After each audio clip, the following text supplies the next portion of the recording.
Shannon, hello, my dear. Baggers Baggers are back, baby. What was that? I don't believe it. It could still be a dream, so let's not jinx it. No, well, like you said before, in that last quarter when they started coming back, I'm kind of like, no, don't do this to me. I do not need stress in my life at 10 o'clock at night. Do not do that to me on a Friday night. Please do not. Yeah. But that's the kind of pressure that we expect. That's the standard they have set themselves now. The bar has been set. They need to back it up against Gold Coast next week. It's all well and good to respond this week, but they need to continue to respond for the rest of the year. Yeah, very true. Very true.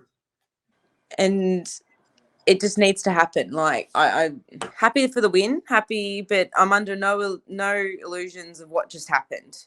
Yeah. Like, they were told to respond, and they did, and the pressure was fantastic. The game was fantastic.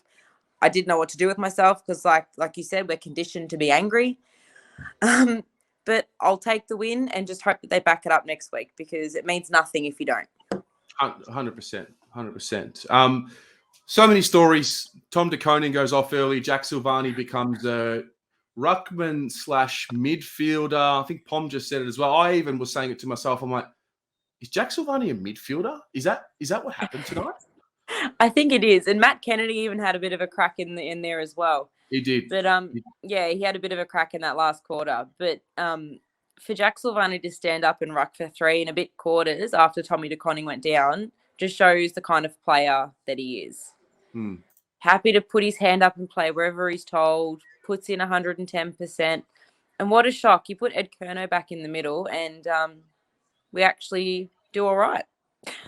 Yeah. You play players in their position, they play all right. What a shock. Who would have known? Now, Shan, listen, you and I, you know what charge we lead. We lead the Mark Murphy charge. We're watching closely. We do.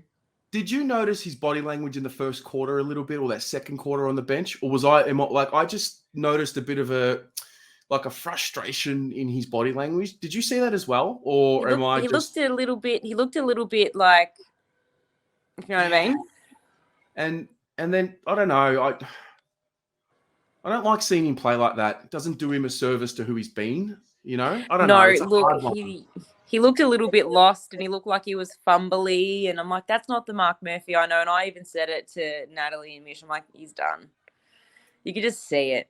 Like, get him to 300, finish off the year on a high and retire gracefully. Like, it hurts to say it. Like, saying it out loud actually hurts a little bit. And the fact that he kicked a goal after the siren, let's just let that lie. That's just got a little warm and fuzzy. We'll give him the sub next week. Lock that in. Lock. But I reckon they'll probably rest him against Port Adelaide and he'll play his 300th.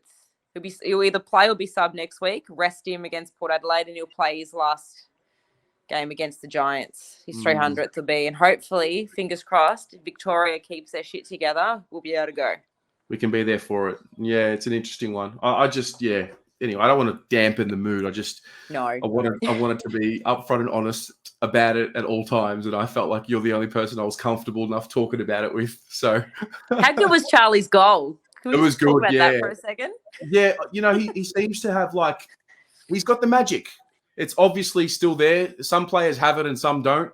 I think it's really just a matter of, get the games into him. It's a huge relief to see him get through.